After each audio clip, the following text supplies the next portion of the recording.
कुरुक्षेत्र से कृष्णा पूछती है, सांसारिक यात्रा और आध्यात्मिक यात्रा में संतुलन कैसे बनाया जाए, संतुलन कैसे बनाया जाए। और ठीक पूछा है, बहुत सटीक पूछा है।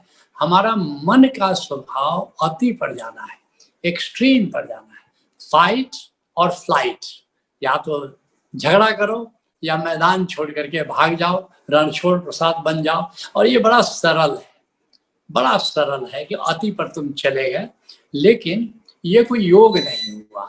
समत्तम योग उच्यते, कहते हैं भगवान कृष्ण के, अर्जुन तुम भाग रहे हो, पहले तो लड़ने को आतुर थे, और जब युद्ध के मैदान में आ गए तो रणछोड़ प्रसाद बन रहे हो, तुम भाग रहे हो।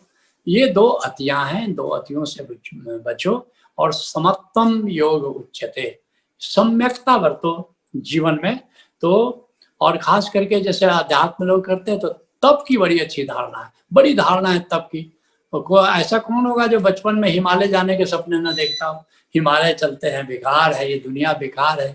प्रहलाद ने तपस्या की, ध्रुव ने तपस्या की, और रावण ने भी तपस्या, अधिकतर राक्षसों ने ही तपस्या की, ऋषि मुनियों ने तो बहुत कम तपस्या की। ये धारणा है। लेकिन वास्तव में ये जो संसार छोड़ने वाली बात है, ये जिसको कहते हैं कि बुद्ध पुरुषों ने, संतों ने उसको नकार दिया है।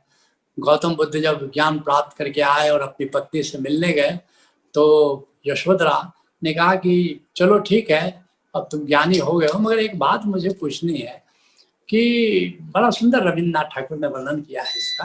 तो एक बात बताओ, जो ज्ञान तुमने परिवार छोड़कर, संसार छोड़ करके पाया, क्या यहाँ महल में रह के वो नहीं पाया जा सकता है? नहीं पाया जा सकता था। अब क्या बुद्ध कहते। और इस तरह बुद्ध ने सम्यक मार्ग प्रतिपादित किया, अपने मार्ग को भी उन्होंने मध्यम निकाय कहा। तो ये बात बड़ी महत्वपूर्ण है कि संसार छोड़ना ये कोई आध्यात्मिक सफलता प्राप्त करने का मार्ग नहीं है। शंकराचार्य स्वयं कहते हैं कि योग रतो वा भोग रतो वा संग रतो वा संगवेन ब्रह्मणि रमते चित्तम यस्य नंदति नंदति नंदति एव।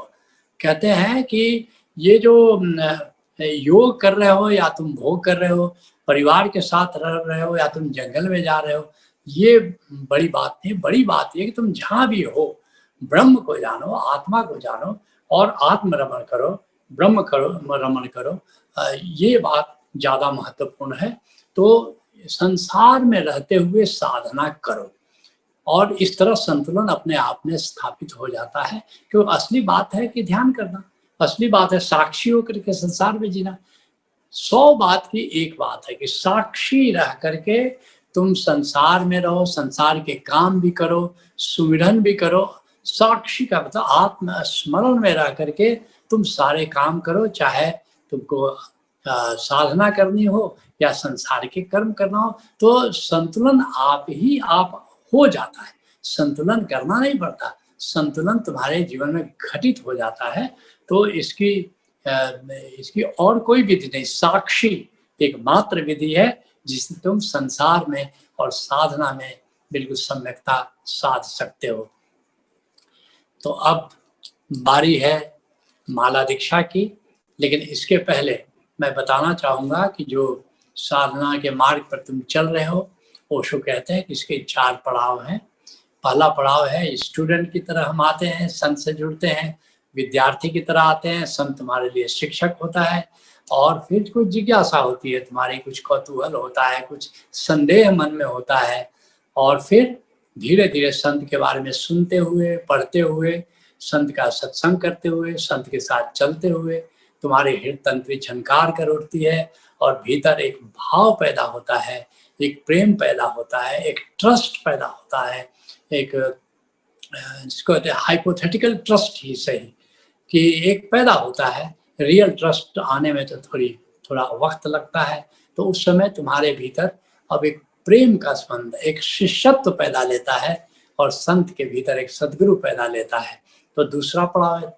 तीसरा पड़ाव उसको कहते हैं संत के साथ चलते चलते तुम डिवोटी हो जाते हो, भक्त हो जाते हो, तुम संत का कार्य करने लगते हो और संत का सहयोग करने लगते हो और संत के एक्सटेंशन हो जाते हो।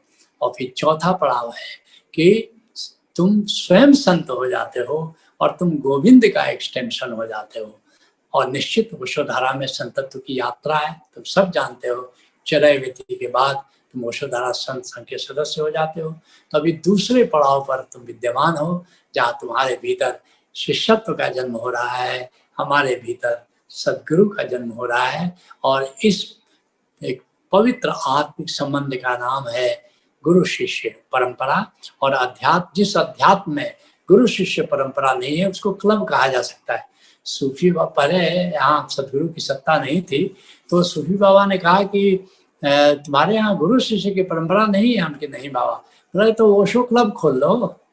बिना गुरु शिष्य की सत्ता के ये कोई आध्यात्म की परंपरा नहीं चलती, क्लब चलता है। इतनी ये बात मुझको बहुत ही हिट करे कि बिल्कुल ठीक बात है। उन्होंने कहा अगर ओशो की तुमको परंपरा को जीवंत रूप से आगे ले जाना है तो तुम गुरु शिष्य परंपरा स्थापित करो, और नहीं तो शौक से तुम ओशो क्लब कहना शुरू करो। तो ये बात बड़ी प्यारी है।